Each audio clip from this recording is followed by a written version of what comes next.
International Day Against Drug Abuse and Illicit Trafficking Salno Rugwi Sala Ambassa Bakaste Police Deep Foundation ni Khlaijakha Sakthal Mumbai Ambassa Hatio Khlaijakha Run Against Drug Panda Khlaijakha Ambassa Bakaste ni SDPO Shumol Mozumdar DSP DIB Justice Joseph Te Ambassa Thanani OC Anupam Das Akosong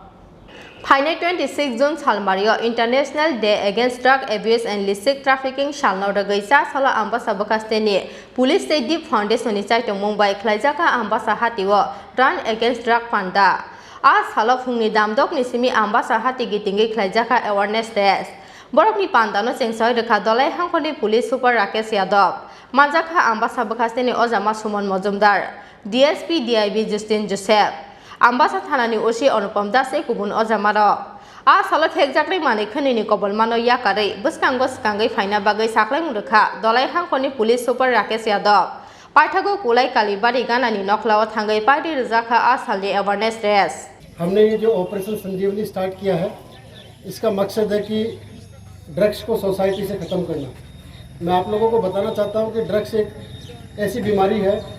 जो society की जड़ों तक फैल चुकी है और इसको ख़त्म करने के लिए आप सभी यूथ को अपनी एनर्जी लगानी पड़ेगी और ड्रग्स अगर ख़त्म होगा तो एक अपन जनरेशन को बचा सकते हैं। तो आप सभी लोगों को अच्छे से दौड़ के और लोगों के अंदर अवेयरनेस क्रिएट करनी है। Ambassa nismi sekar ni kokthum Chini Khorang